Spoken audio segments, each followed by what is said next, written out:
Hello, Farnham. I'm Kyle with iFixit. I am super thrilled to be here. Thank you very much for having me. I am sorry I couldn't be there in person. I am actually in Brussels at the moment speaking at Green Week, and all the Green Week events were happening all at the same time, and I couldn't be everywhere in all the places at once. So I'm thrilled to be able to pre-record this video, but super excited to talk to you. I thought I'd give you a bit of a background of iFixit and where we came from, what we do. So iFixit is trying to reinvent repair. And if you think about how repair used to happen, say way back in the dark ages of like 1990, if you wanted to learn how to be a mechanic, you only had a few options. You could figure it out yourself. You could go and buy a printed repair manual if you were fortunate enough to have access to one, or you go to a trade school and you pay somebody money to teach you. That's just not how it's done today. Today, people just Google it. And if the knowledge of how to repair something is on the internet, then people are able to figure it out. And if it's not, then they can't. Now, who are the folks Googling things? It's not just teenagers at home. It really is a broad spectrum of people. I visit electronics recyclers and processors all the time, and I'm asking them, hey, where are you learning to repair things? And they say, hey, we just go on the internet and we search and we find the best resource. I was in Nairobi the other day talking with some folks and saying, hey, how in the world are you learning how to repair electronics? And they say, oh, we just go on the American support forums. And if we're lucky, we find the information. And if not, sometimes we figure it out ourselves. So iFixit's mission is to make the internet better at repair. And by making the internet better, we make the world better. We are creating an online community of people teaching each other how to repair stuff. Our goal is to make it as easy as possible for people to share the repair knowledge that they have. So let's say you know how to fix a toaster and I don't. You can share the information and I can learn from you. We also want to make it simple for people to learn how to fix their own things. So the easier that we can make it for people to fix things, the more people will do it. Or if we can figure out a faster way to get in and do a repair, say we can cut a repair time down from 30 minutes to 20 minutes, that makes repair much more economically viable for recyclers who might be considering repairing that product and reselling it. So this is the iFixit.com website. I encourage, while I talk, go ahead and look it up on your phone, or you can actually go to any app store, so Android, Windows, Apple's iTunes App Store, and we have free apps for every platform that have step-by-step repair guides. So what does one of those repair guides look like? This is how to install a new battery in an iPhone 5S. So cutting-edge new phone. Apple has chosen to make it a little bit difficult to get in. The screws are actually non-standard, so you need a screwdriver kit. The way that we fund our operations is by selling tools and parts. So this is a screwdriver kit that we sell, which includes the super tiny pentalobe screwdriver that you need to get into an iPhone. But there's also lots of other places that you can get these tools from. So step by step, once you remove those screws, we have another tool for getting inside. Now, you can do this with an ordinary suction cup, but this tool makes it a little bit easier. This is called the ice glack. And you just stick it on the outside of your phone and then pull it apart. Just pops the glass free from the body of the phone like that. And the reason that you need an ice glack rather than a regular suction cup, and I can kind of show you, I have a normal suction cup here. Nope, no I don't. Well, if you had a normal suction cup, you stick it on the front of your phone, or you drop your phone in here. The reason for the ice glack is you can see in the photo there that there is a little ribbon cable right on the front, and that's the ribbon cable for the touch sensor. They had to have on the 5S, they have a touch sensor. If you don't know what you're getting in for and you just pull the phone apart, you're going to break that cable, and that makes the repair substantially more expensive. So this is a case where knowing how to get in and open the phone ahead of time really has a huge impact on your success rate. And we found this over and over again when I go and I talk with auto mechanics and I say, hey, how do you do what you do? How do you figure it out? They always tell me, look, the first time I take something apart, I break it. If I'm doing a repair on the window on all four doors in a car, the first car door I break it in the process of figuring out how to take it apart. Now I know, and then the other doors I sort of sequentially go around and I'm able to do it the right way on those, and then I buy the repair part to fix the first door that I broke. This is the case with just about everything. So the idea with iFixit and having free open source repair manuals on how to get inside these things is that it takes away the risk of that first time repair. And then we also show best practices for people that are doing it in a more scalable setting where you're doing a lot of repairs. Once you get in, this is the normal suction cup. And our iPhone repair manuals are extraordinarily popular. We have about 3 million people using iFixit's repair manuals a month, and that's manuals on how to fix everything from a kettle to a motorcycle to an iPhone or an iPad. Along the way, we've had the opportunity to work with some really cool companies, this is a really good opportunity for manufacturers to engage with their customers. Normally, if you're making a product, you make it, you sell it to someone, they use it. There is not usually a dialogue back and forth between the manufacturers and the product owner. But repair and regular maintenance is really an opportunity to engage in a deeper customer relationship. And so one company that we're really excited to be working with is Patagonia.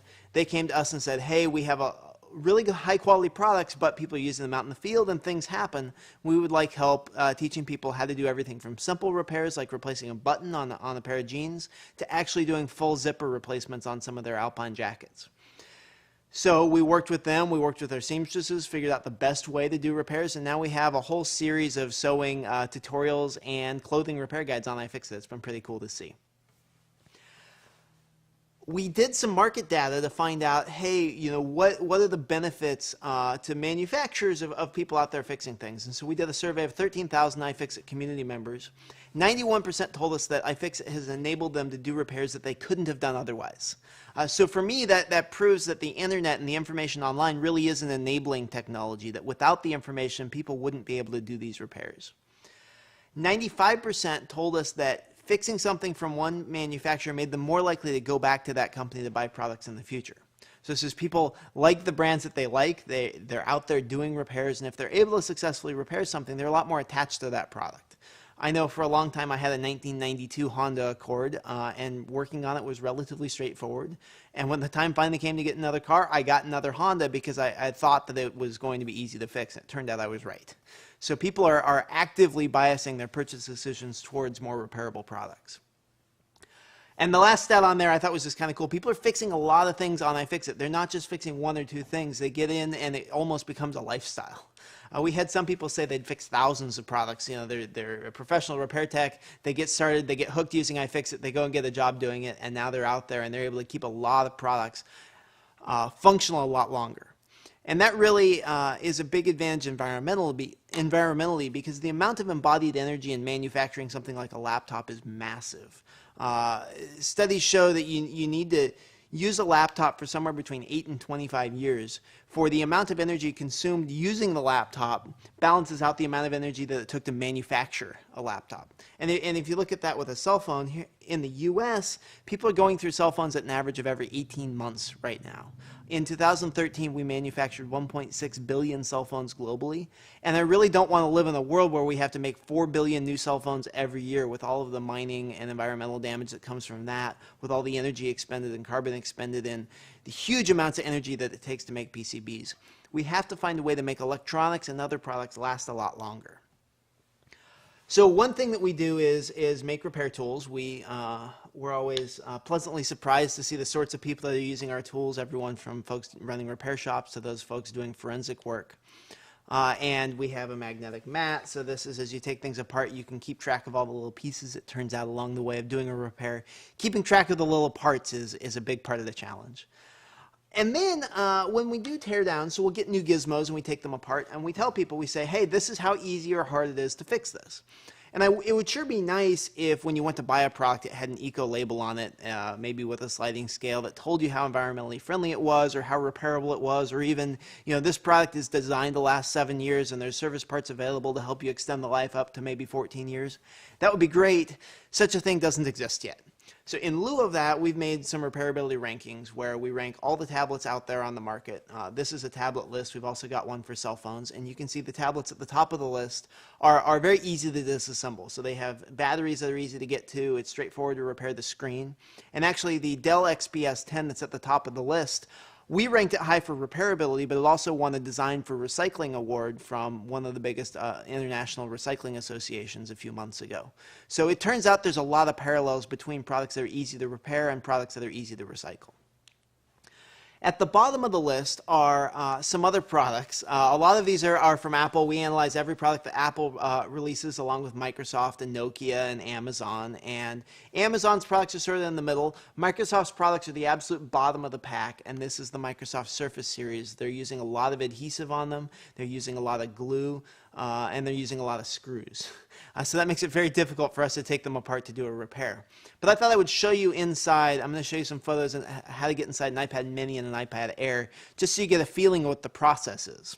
So if you have an iPad, there's no screws on the outside of it, so you have to use a heat gun, and you heat it all the way around the edge. Now the problem with using a heat gun is that it's very easy to overheat the LCD and damage it. Once you get inside, once you get the adhesive off, you can use suction cups to lift the glass off. Now this was our first technique for getting inside the iPad, and it turned out it wasn't the best technique because it was easy to damage it. It was easy to melt the home button. It was easy to melt the LCD. So we came up with a better way using, this is a little bag of rice. You stick it in the microwave, and then you can selectively heat just on the edges around the bezel. And then you get a little guitar pick in there, use a small little suction cup to work your way around. Now this process of working your way around, heating the adhesive and then cutting it loose with the guitar pick and working your way around, this would take me, like the first time you take apart an iPad, maybe over an hour. Once you have a trained technician that's done it with a few dozen iPads, they might be able to get the time under half an hour. But it's a very, very time-consuming process. And it's certainly not the kind of process that an electronics recycler would go through at end of life. It's just not going to be financially viable for them to spend 30 minutes dismantling something to get the battery out. Continuing to work our way along, finally we have it lifted off, and then you can get at some of the parts inside. But you'll note that there are very flimsy cables that you have to work your way through. So the iPad is really the antithesis of design for repair. Even once you get inside and you want to get the battery out, you know, the battery is a consumable just like a tire in a car. Getting the battery out, it has a huge amount of adhesive, and you have to use a lot more heat just to get the battery out. This is the fully dismantled iPad after a couple hours of prying. So clearly this sort of design is a challenge for sustainability. Overall, repair requires an ecosystem. Once you do have a repairable product, you have to have the parts, tools, and the knowledge to do the repair. And that's what we've tried to do at IFixit is create that entire ecosystem with parts, tools, and the information that you need to know how to do the repair. One thing that we found was that electronics manufacturers are saying, well, hey, it's easy to recycle, and we'll go to the electronics recyclers, and we say, well, what's the process that the manufacturer shared with you? And they say, oh, they don't share any information with us. None of the electronics manufacturers are providing disassembly information to electronics recyclers right now. None of the electronics manufacturers, the cell phone manufacturers or tablet manufacturers, perhaps with the exception of Dell, are providing information to repairers on how to get in and repair their products. So this is a real challenge, and I think that there's an opportunity for policy improvement and also standards improvement.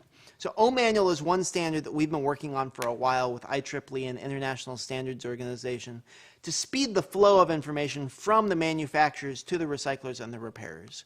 So this is an industry standard technical format so that everyone can be using their service documentation in a standardized format. We're also doing a lot of advocacy working around the world. We're working to influence green standards and get more design for repair into those standards in addition to design for recycling. We're working on open documentation standards like O-Manual. We're integrating design for reuse and design for repair into labels like Blue Angel and EPEAT. We'd like to get some of that into the EU Eco-Design Directive. And we're trying to spread the good word on getting manufacturers to avoid adhesives. You know, as we move to smartwatches and wearables and we kind of look at the future of consumer electronics, I really don't want everything to be glued together. I think that Rolex has demonstrated over the last few hundred years that it's very possible to build a robust, elegant watch that is repairable and is water resistant or waterproof. And I would like to see the electronics companies carry on the heritage of repair that we've seen with watches historically. And then finally, the most important thing that we see is that service manuals and recycling disassembly information really is that enabling technology that makes it easy for people to get in and do a repair, get something recycled properly. The hope is that over time, as we get this information more broadly available, we're going to see more and more local repair shops springing up all over the place. Manufacturing is centralized, most of it's happening in Asia, but repair and extending product lifespan really needs to happen where the products are at. And we're starting to see that with cell phone repair, where there's thousands of cell phone repair shops springing up all over the world just in the last couple years. And we'd like to see that kind of repair happening around all kinds of products, whether that's sewing machines or automobiles or durable goods. There's really an opportunity to build a strong local economy by improving the training, information flow, part and tool availability to independent repair centers, as well as helping manufacturers find additional, more circular business models around making their products last longer. So we're IFixit. Our mission is to teach everyone how to fix everything. Thanks for taking the time to hang out with me. And you can always talk to me on Twitter. I'm at Wiens, and I'm looking forward to engaging with you all more in the future. Thanks a lot.